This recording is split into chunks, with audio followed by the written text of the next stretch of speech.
Dans les annales de l'histoire, rares sont les figures qui évoquent autant de fascination et de respect que les guerriers anciens les plus redoutés. Des rivages brumeux du Japon aux plaines brûlantes de Perse, ces combattants redoutables ont laissé une marque indélébile sur la toile de la civilisation humaine.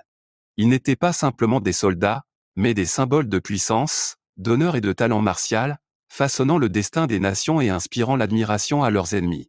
Parcourons les annales du temps et explorons les origines, l'armement, les modes de transport et les rôles sociaux de ces guerriers légendaires.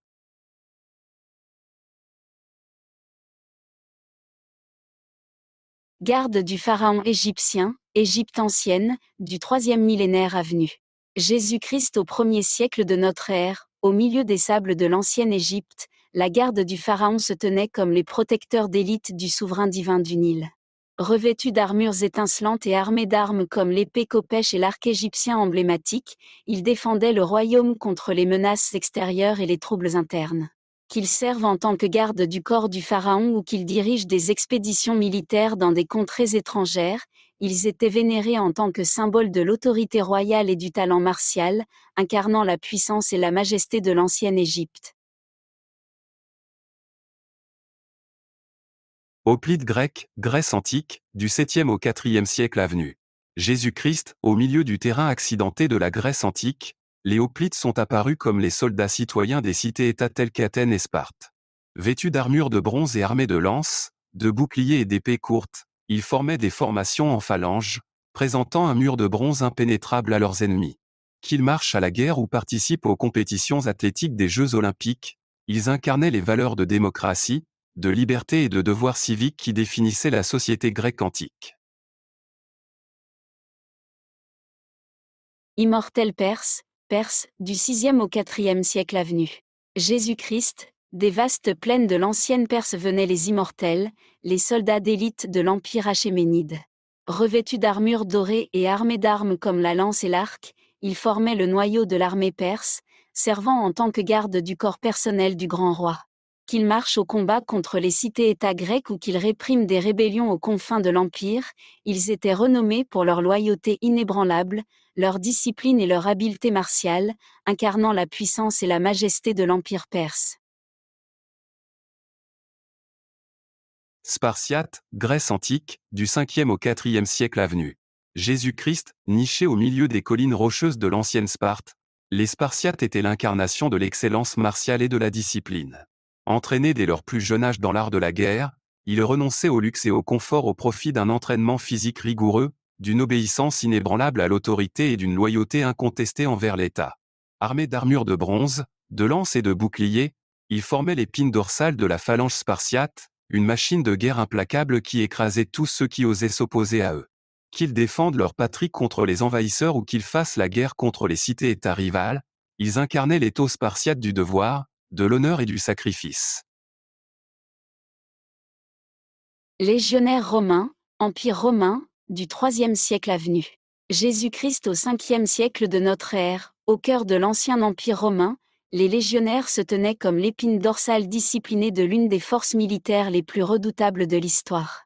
Armés d'épées gladies, de javelots pilum et de boucliers scutum, ils marchaient en formation serrée, exécutant des stratégies de combat complexes avec précision et efficacité. En utilisant un vaste réseau de routes et un soutien logistique, ils pouvaient se déployer rapidement dans n'importe quel coin de l'Empire, maintenant l'ordre et étendant l'influence romaine sur 3 continents. Au-delà de leur rôle militaire, ils ont également joué un rôle crucial dans la formation de la société, de la politique et de la culture romaine, incarnant les idéaux de citoyenneté, de devoir et d'honneur. Chevaliers médiévaux, Europe, du 5e au 15e siècle, à travers les paysages médiévaux de l'Europe, les chevaliers régnaient en maître en tant que l'aristocratie blindée de la société féodale. Vêtus d'armures de plaques lourdes et armés d'épées, de lances et de boucliers, ils incarnaient les idéaux de chevalerie, de valeur et d'amour courtois. Montés sur de puissants destriers de guerre et voyageant dans des carrosses élaborés ou à pied, ils servaient de l'épine dorsale de la guerre médiévale, chargeant au combat avec une férocité et une habileté inégalées. Au-delà du champ de bataille, ils occupaient également des positions d'autorité et d'influence, façonnant le paysage politique et social de leur époque. Ouaran, Corée, du 6e au 10e siècle, Dans l'ancien royaume de Sia, en Corée, les Hwarans sont apparus comme un groupe d'élite de jeunes nobles guerriers. Entraînés non seulement dans les arts du combat, mais aussi dans la littérature, la musique et la philosophie, ils incarnaient l'idéal des chevaliers florissants, dédiés à l'excellence martiale et au raffinement spirituel. Armés d'épées, de lances et d'arcs, ils se sont lancés au combat à cheval, leur bravoure et leur habileté leur valant une renommée tant sur le champ de bataille que en dehors. Ils servaient de protecteurs du royaume et d'exemples de vertu, laissant un héritage durable dans l'histoire et la culture coréenne.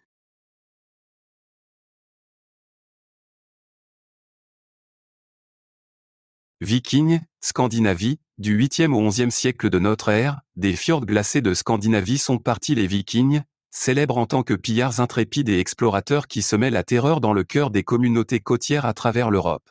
Vêtus d'armures de mailles et armés d'armes telles que des haches, des épées et des lances, ils naviguaient sur les mers traîtres dans leurs célèbres dracars, pillant des rivages lointains et établissant des colonies loin de leur terre natale. Au-delà de leur réputation de redoutables guerriers, les Vikings étaient également des artisans habiles, des commerçants et des navigateurs, laissant une empreinte durable sur l'histoire européenne à travers leurs conquêtes, leurs réseaux commerciaux et leurs échanges culturels. Qu'ils pillent des monastères le long des îles britanniques ou qu'ils s'aventurent dans des territoires inconnus comme le Vinland, ils incarnaient l'esprit d'aventure, d'indépendance et d'exploration qui définissait l'âge viking. Samouraï, Japon, du XIIe au XIXe siècle, issus de la société féodale du Japon médiéval, les samouraïs étaient plus que de simples guerriers habiles, ils étaient l'incarnation du Bushido, la voie du guerrier. Vêtus d'armures élaborées et maniant l'épée katana emblématique, ils servaient en tant que gardiens loyaux de leur seigneur, liés par un code d'honneur qui privilégiait le devoir, la loyauté et l'autodiscipline. Montés sur des destriers rapides et souvent en déplacement à pied, ils ont joué un rôle crucial dans l'histoire tumultueuse du Japon, défendant leur domaine et participant à des batailles épiques pour la suprématie. Guerriers mongols, Asie centrale, du XIIIe au XIVe siècle, des vastes steppes de l'Asie centrale surgirent les guerriers mongols, dirigés par des figures légendaires comme Gengis Khan et ses successeurs. Maîtrisant l'art de la cavalerie montée, ils terrorisaient le continent eurasiatique avec leurs raids éclairs de cavalerie et leurs tactiques militaires inégalées. Montant des poneys robustes et parcourant de vastes distances dans leur mode de vie nomade, ils formèrent l'un des plus grands empires de l'histoire, s'étendant de l'Europe de l'Est à l'Asie de l'Est.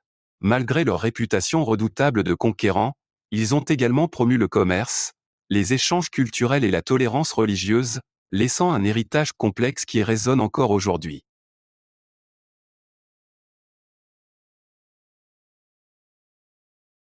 Aigle et jaguar aztèque, Mésoamérique, du XIVe au XVIe siècle, au cœur de la Mésoamérique, les aigles et jaguars aztèques se tenaient comme des guerriers d'élite, vénérés pour leur bravoure, leur habileté martiale et leur ferveur religieuse.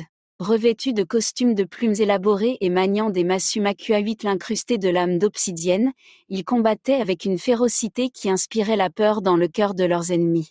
Qu'ils défendent leur empire contre les envahisseurs ou qu'ils participent à des combats rituels pour la gloire des dieux, ils ont joué un rôle central dans la société et la culture aztèque.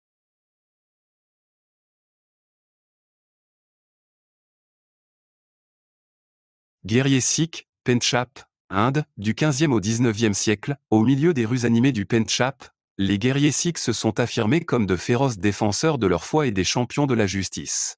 Armés d'armes telles que l'épée kirpan et l'arme de jet chakram, ils ont lutté contre la tyrannie et l'oppression, défendant les opprimés et les marginalisés. Qu'ils défendent leur temple contre les envahisseurs moghols ou qu'ils dirigent des rébellions contre la domination coloniale britannique, ils incarnaient les principes de courage, de compassion et de service désintéressé qui définissent la tradition sikh.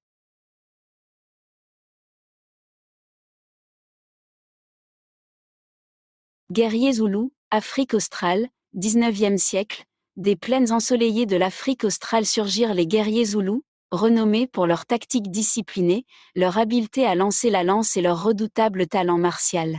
Armés de la lance asgué emblématique et du bouclier, ils formaient des formations redoutables connues sous le nom des Vimpis, semant la peur dans le cœur de leurs ennemis avec leurs attaques rapides et coordonnées. Qu'ils défendent leur patrie contre les envahisseurs coloniaux ou qu'ils participent à des conflits intertribaux, ils incarnaient l'esprit de résilience, d'unité et de fierté qui définissait l'identité zoulou. Moines Shaolin chinois, Chine, du 5e siècle de notre ère à nos jours, nichés au milieu des montagnes enveloppées de brume de l'ancienne Chine, les moines Shaolin ont perfectionné leur corps et leurs esprits dans la poursuite de l'excellence martiale et de l'illumination spirituelle. Pratiquant d'anciennes formes de kung-fu et de combat armé, ils défendaient leur monastère contre les bandits et les envahisseurs, tout en servant également de pacificateurs et de savants. Qu'ils méditent dans une solitude sereine ou qu'ils se lancent dans des batailles épiques contre des tyrans et des seigneurs de guerre, ils incarnaient les idéaux de discipline, de compassion et de maîtrise de soi qui définissaient la tradition Shaolin. Guerriers maoris, Aotearoa Nouvelle-Zélande, du XIIIe siècle à nos jours. Depuis les rives immaculées d'Aotearoa, les guerriers maoris se sont affirmés comme de féroces défenseurs de leurs terres ancestrales et de leurs traditions. Ornés de tatouages faciaux complexes et maniant des armes telles que le bâton taïa et le gourdin mer, ils incarnaient l'esprit guerrier de leurs ancêtres polynésiens. Qu'ils soient engagés dans des conflits tribaux ou qu'ils se défendent contre la colonisation européenne, ils ont fait preuve d'une bravoure et d'une résilience inégalée, se battant pour préserver leur identité culturelle et leur mode de vie. Chacun de ces guerriers anciens, issus de cultures et de régions diverses, a joué un rôle pivot dans le façonnement du cours de l'histoire, défendant leur patrie et incarnant les vertus et les valeurs de leurs sociétés respectives. Qu'ils soient vêtus d'armures étincelantes, maniant des épées tranchantes ou chevauchant des destriers rapides au combat, ils restent des symboles durables de courage, d'honneur et d'excellence martiale, leurs héritages résonnant à travers les âges.